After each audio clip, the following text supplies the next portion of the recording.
मंच पर विराजमान महाराष्ट्र के राज्यपाल श्रीमान विद्यासागर राव, यहाँ के लोकप्रिय यशस्वी मुख्यमंत्री श्री देवेंद्र फडणवीस जी, मंत्रिपरिषद के मेरे सहयोगी राजवर्धन राठौड़ जी, श्रीमान श्याम बेनेगल जी, प्रसून जोशी जी और यहाँ उपस्थित सिने जगत से जुड़े हुए सभी रथी महारथी, इस शानदार स्वागत के लिए आप सबका बहुत बहुत धन्यवाद। आज मुझे सिनेमा जगत के दिग्गजों के बीच आना, क्रिएटिव वर्ल्ड से बात करने का अवसर मिला है। मेरे जीवन का शायद ये पहला अवसर है। कभी कभार किसी से नमस्ते नमस्ते हो जाती हैं, लेकिन मिलने का कभी मुझे अवसर नहीं आया। गुजरात में लंबे समय तक मुख्यमंत्री के रूप में काम किया, लेकिन फिर भी कभी नहीं आया मौका, लेकिन आज मौका मिल गया। आपके डायरेक्शन में, गाइडेंस में, आपके टैलेंट की वजह से भारत में सिनेमा निरंतर नए आयाम छू रहा है और मेरी कामना है कि ये सिलसिला आगे भी जारी रहे, इस वर्ष विशेष रूप से जारी रहे।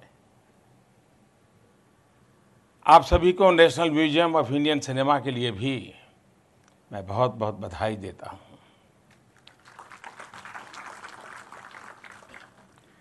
बीते 2 दशक से इस म्यूजियम के बारे में किसी न किसी रूप में चर्चा चल रही है। आज इसके लोकार्पण के साथ हमारे सिनेमा के सुनहरे अतीत को एक जगह संजोने का सपना पूरा हुआ है और मैं अनुभव करता हूं कि बहुत अच्छे काम ऐसे हैं, मेरे पूर्वज जी के लोगों ने मेरे लिए खाटी छोड़े हुए हैं, तो मौका मुझे ही मिलता रहता है। आज जब आप सभी नए भारत के नए सिनेमा को गढ़ने में जुटे हैं, तब मेरा आप सबसे एक सवाल है, क्योंकि इसमें काफ़ी सभी पीढ़ियां हैं, इसमें पुरानी पीढ़ी के लोग भी हैं और बिल्कुल नई पीढ़ी के लोग भी हैं, और इसलिए मेरे मन में एक सवाल है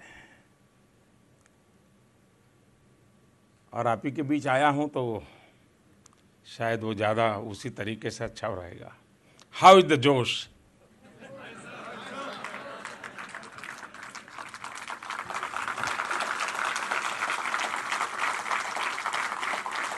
हाउ इज द जोश? आजकल आपके इस जोश की देश में बहुत चर्चा है। नए भारत के निर्माण के लिए आपका ये जोश बहुत मायने रखता है। साथियों, फिल्मों की दुनिया बहुरंगी होती है और उसके कई पहलू होते हैं, और नेशनल फिल्म म्यूजियम इन्हीं पहलुओं के दर्शन देशवासियों को या इस विषय में रुचि रखने वाले लोगों के लिए एक अवसर बन करके काम करेगा। नेशनल फिल्म म्यूजियम में एंटरटेनमेंट इंडस्ट्री के गौरवशाली इतिहास के बारे में विस्तार से जानकारी मिलेगी, प्रसिद्ध फिल्म हस्तियों के बारे में पता चलेगा और उनके संघर्षों के स्वर्णिम किस्से कहानियों की झलक सामान्य मानवी जान पाएगा, देख पाएगा। मैं समझता हूं कि नेशनल फिल्म म्यूजियम से हमारी युवा पीढ़ी को काफ़ी कुछ देखने, सीखने और समझने का अवसर मिलेगा। थोड़ी देर पहले मैंने भी इस म्यूजियम की व्यवस्थाओं को देखा है। पहले 2 मंजिल जाना था, फिर मन कर गया तो तीसरे पर चले गए। मन में रहता हो रहा था कि आप लोग बैठे होंगे, इंतज़ार करते होंगे, लेकिन बना ऐसा है कि मन कर गया तो आखिर तक चले गए और इसके कारण आपके बीच आने में देर भी हो गई। आपको इंतज़ार भी करना पड़ा, आपको इंतज़ार करना पड़ा, इसलिए मैं क्षमा चाहता हूँ। ये म्यूजियम हमारी फिल्मों की तरह ही समृद्ध है। इसमें इतिहास का गौरव भी है और भविष्य की ऊर्जा भी है। इसमें प्राचीनता का मान भी है तो इसमें आधुनिकता का सम्मान भी है। यह गुलशन महल का हिस्सा हमारे इतिहास की गवाही दे रहा है, तो दूसरी अत्याधुनिक इमारत हमारे दूरदर्शी होने का प्रमाण देती है। गुलशन महल की इमारत में सिनेमा की शुरुआत की गौरव गाथा है और मुझे बताया गया है कि म्यूजियम के इसी हिस्से में 30 घंटे की ऐसी फुटेज है जिसमें दूसरे विश्व युद्ध में हमारी सेना के शौर्य को दिखाया गया है। मैं फिल्म डिवीज़न को बधाई देना चाहता हूं कि उन्होंने इसे सेना से लेकर के इसे डिजिटाइज करने का काम किया है और इस डिजिटेशन के माध्यम से द्वितीय विश्व युद्ध में हमारे देश के 20 लाख सैनिक और अधिकारियों का शौर्य अब हमारी आने वाली पीढ़ी जान पाएगी, उनके लिए प्रेरणा होगी। बहुत कम लोगों को मालूम है, ना हमें उस जमीन से लेना देना था, ना किसी के झंडे के लिए जड़ना था, मरना था, ना हमारे लिए मर रहे थे, लेकिन मेरे देश के 1.5 लाख जवान पहले और दूसरे विश्व युद्ध में शहीद हुए हैं। उन चीजों को भुला दिया गया है। उसको एक बार शायद इस स्थान पर से इस नए फॉर्म में उस असलियत को देश जान पाएगा, नई पीढ़ी को प्रेरणा मिलेगी और विश्व को। मैं जब दुनिया के लोगों से बात करता हूँ, जब मैं कहता हूँ कि आप मुझे पीस मत सिखाइए, हमें शांति के लिए दुनिया में 1.5 लाख जवानों को शहीद किया है, हम वो लोग हैं। ये हमारा इतिहास, हमारी गाथाएं आने वाली पीढ़ियों को प्रेरणा देती है। और साथियों, वास्तव में फिल्म और समाज दोनों एक दूसरे के रिफ्लेक्शंस होते हैं। समाज में क्या हो रहा है वो फिल्मों में देखने को मिलता है और जो फिल्मों में हो रहा है वो समाज में भी आपको नजर आता है। कई बार आपने यह भी देखा होगा कि समाज में आता हुआ परिवर्तन लोग आइडेंटिफाई करें, उससे पहले ही उसकी झलक फिल्मों में मिल जाती है और मैं मानता हूँ ये बहुत बड़ी बात है। कला जगत आने वाले कल को परख लेता है। हम सबको याद है कि आज़ादी के बाद 60-70 के दशक में श्रीमान मनोज कुमार जी की देशभक्ति से भरी फिल्मों का दौर था। इसके पीछे आज़ादी के लंबे संघर्ष ने बड़ी भूमिका निभाई होगी। उसी तरह 70-80 के दशक में एंग्री यंग मैन की एंट्री होती है, लेकिन जब समाज में काफ़ी सुधार हुआ, गुस्सा कम हुआ, तो आशाएं और आकांक्षाएं बढ़ने लगी। फिल्मों में भी ये रिफ्लेक्शन देखने को मिला। समाज में बदलाव के साथ हर दौर में फिल्में भी बदलती रही। आज हम लोग एक नया ट्रेंड देख रहे हैं। एक समय हुआ करता था कि जब मेन स्ट्रीम सिनेमा में हीरो हमेशा बड़े शहर से, बड़े परिवार से, मुंबई से, दिल्ली से, चिकनी शरद शुक्ल के साथ नजर आया करता था। लेकिन पिछले कुछ वर्षों से ये सिलसिला बदला। टियर 2, टियर 3 शहर के कस्बों से और सामान्य परिवार से ऐसे होनहार नौजवान आ रहे हैं जो पूरी फिल्म इंडस्ट्री को एक नई जान दे रहे हैं अपनी कला के माध्यम से, अपने कौशल्य के माध्यम से। और वैसे भी और ये जो जब मैं कह रहा हूं कि टियर 2 टियर 3 सिटी छोटे छोटे स्थान से, ये भी एक बदलते भारत का रूप है जो हमने देखा है और हमने अनुभव किया है। आज स्पोर्ट्स हो, स्टार्टअप्स हो, इवन 10th 12th के रिजल्ट आप देखेंगे तो बड़े शहर की बड़ी नामांकित स्कूल के बच्चे नहीं होते हैं, छोटे स्थान से होते हैं। यानी देश की वो ताकत उभर करके बाहर आ रही है। हमने भारत की गरीबी पर तो बहुत फिल्में देखी हैं, भारत की बेबसी पर भी हमने फिल्में देखी हैं, और मेरा मानना है कि ये एक बदलते समाज की निशानी है कि अब प्रॉब्लम के साथ साथ सॉल्यूशंस भी फिल्म में देखने को मिल रहे हैं।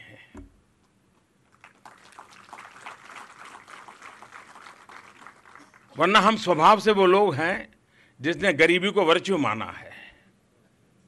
फटे कपड़े हो, हम सत्यनारायण की कथा सुनते हैं तो शुरू होता है एक बेचारा गांव का गरीब ब्राह्मण, वहीं से शुरू होता है।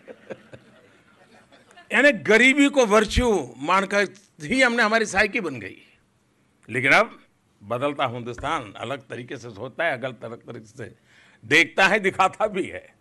और साहब है, आज समाज के साथ फिल्मों में भी ये बदलाव दिख रहा है। समस्याएं तो है, अब उसका सॉल्यूशन भी है। अड़चन है तो उसे दूर करने का जुनून भी है। भारत बदल रहा है, भारत अपना हल खुद ढूंढ रहा है। अगर मिलियन प्रॉब्लम है तो बिलियन सॉल्यूशंस भी हैं। हम बदल सकते हैं, ये आत्मबल दिख रहा है। और यही वो कॉन्फिडेंस है जिसकी वजह से अब समाज को झकझोरने वाले विषयों को उठाने में झिझक नहीं हो रही है। हम परेशानियों से घबराते नहीं हैं, नहीं छिपाते हैं उसे, बल्कि सामने लाकर उसे दूर करने का प्रयत्न कर रहे हैं। और न्यू इंडिया का यही वो नया विश्वास है जो एक भारतीय को गर्व से भर देता है। साथियों, आपने एक और ट्रेंड पर गौर किया होगा। पहले फिल्में बनती थी तो 8 साल 10 साल 10-10 15-15 साल लग जाते थे। और बहुत मशहूर फिल्मों की पहचान ये होती थी कि उसे बनने में कितना समय लगा। यानी वो उसकी क्राइटेरिया माना जाता था कि 8 साल बनी, 9 साल बनी, 12 साल बनी, और उसकी चर्चा हुआ करती थी। अब फिल्में बनती हैं, कुछ ही महीने के टारगेट के अंदर तैयार होकर के आ जाती हैं। अब आप सोचिए, देश की योजनाओं के साथ भी क्या पहले वही नहीं होता था? 30 साल 40 साल, म्यूजियम को भी 20 साल हो गए।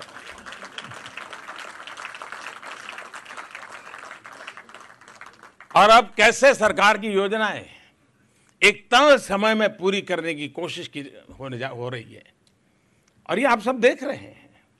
अगर मैं कहूं कि देश की यंग एस्पिरेशंस को भांपकर आपने पहले ही खुद को विकसित कर लिया तो शायद मेरी बात गलत नहीं होगी।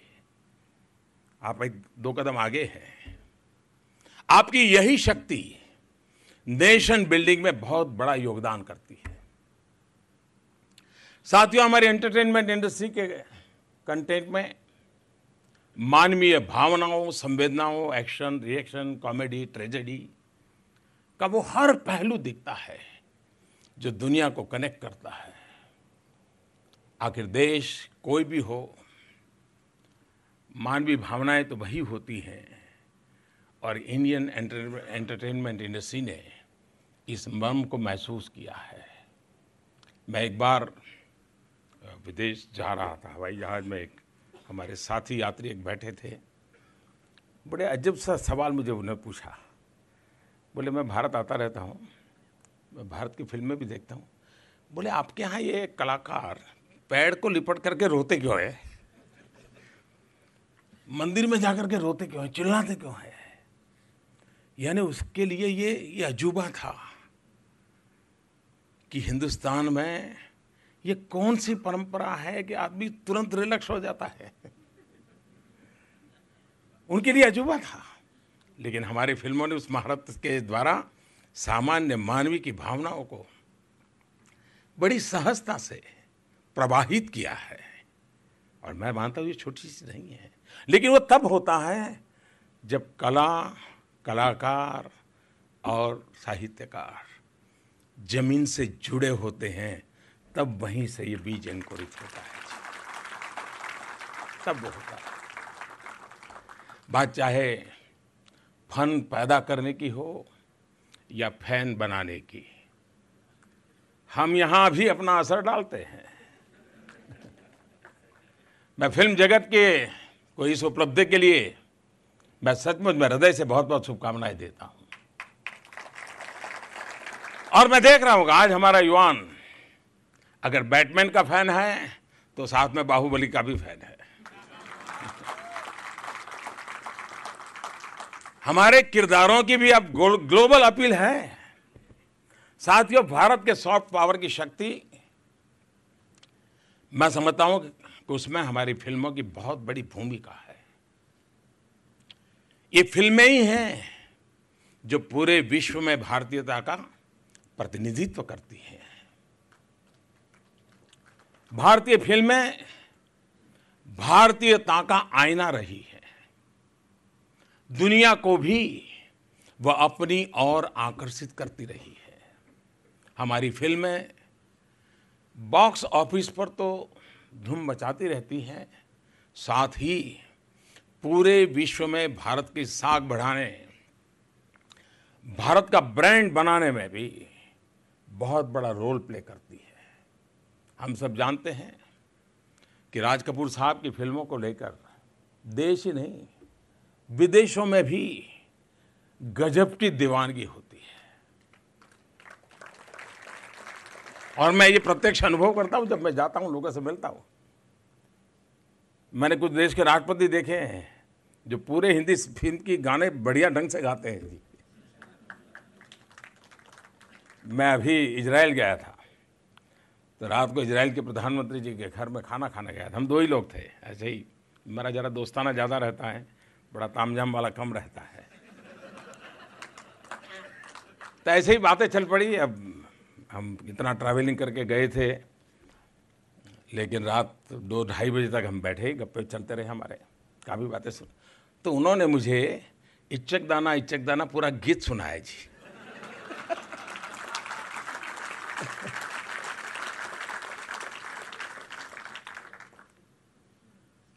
अब इजराइल के प्रधानमंत्री हमारी भाषा नहीं जानते, उसका अर्थ क्या होता है मालूम नहीं है। मुझे भी इच्चक दाना का अर्थ मालूम नहीं है। और यही तो फिल्म इंडस्ट्री की ताकत है जी। और मुझे याद है कि जब कुछ समय पहले मैं दक्षिण कोरिया गया था, साउथ कोरिया, तो वहाँ राष्ट्रपति जी ने भोजन दिया था। तो भोजन के समय बच्चों का परफॉर्मेंस का एक कार्यक्रम रखा था।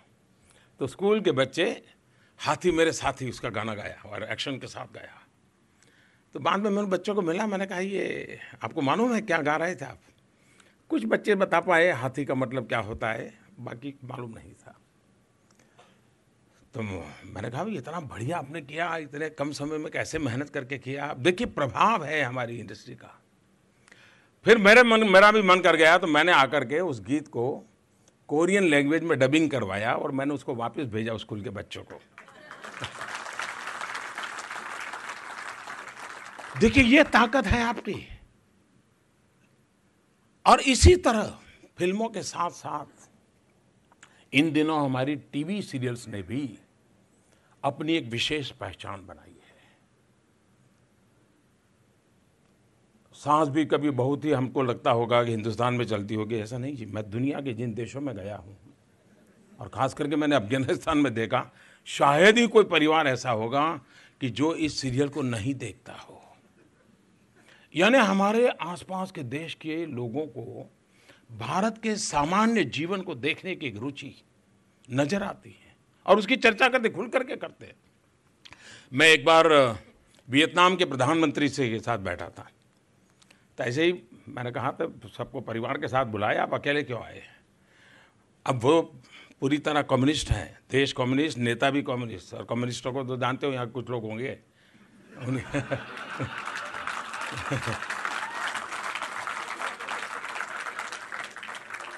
तो उन्होंने कहा कि कुछ लोगों को धक्का लगेगा। उन्होंने कहा कि मैंने कहा आपके श्रीमती जी को लाना चाहिए था, ये बड़ा ही अच्छा, ये जो 26 जनवरी को मैंने सब देश के लोगों को बुलाया था तब बात हुई। तो बोले भाई मेरे घर में एक प्रॉब्लम है। मैंने कहा क्या? उनकी आयु भी बड़ी है।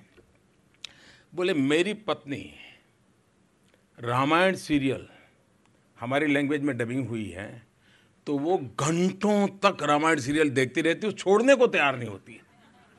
बोले उसके कारण उसने मेरे साथ आने के लिए मना कर दिया। आप कल्पना कर सकते हैं कैसा इम्पैक्ट है हम लोगों का। अगर हम हमारी इस ताकत को न पहचाने तो मैं समझता हूं कि दोष हम किसी और को नहीं दे सकते हैं। साथियों, सिनेमा की एक मुख्य ताकत, साइलेंट पावर, ये भी है कि वो लोगों को बिना बताए, बिना ये जताए कि हम आपको ये सिखा रहे हैं, बता रहे हैं, एक नया विचार, एक नया थॉट जगाने में वो अपने आप कैटलिक एजेंट का रोल कर देता है। चीज चल पड़ती है जी। अनेक ऐसी फिल्में होती हैं जिन्हें देखकर जब लोग निकलते हैं तो अपने थॉट प्रोसेस के लिए कुछ नए सीड्स, कुछ नए आइडियाज लेकर के निकलते हैं। अब आप देखिए, इन दिनों टॉयलेट जैसा विषय हो, वुमेन एम्पावरमेंट जैसा विषय हो, स्पोर्ट्स हो, बच्चों की समस्याओं से जुड़े पहलू हो, गंभीर बीमारियों के प्रति जागरूकता का विषय हो, या फिर हमारे सैनिकों के शौर्य, आज एक से एक बेहतरीन फिल्में आप सबके माध्यम से देश तक पहुंच रही है। एक विचार पहुंच रहा है, एक आंदोलन पहुंच रहा है। इन फिल्मों की सफलता ने सिद्ध किया है कि सामाजिक विषयों को लेकर भी अगर बेहतर विजन के साथ फिल्म बने तो वो बॉक्स ऑफिस पर भी सफल हो सकती है।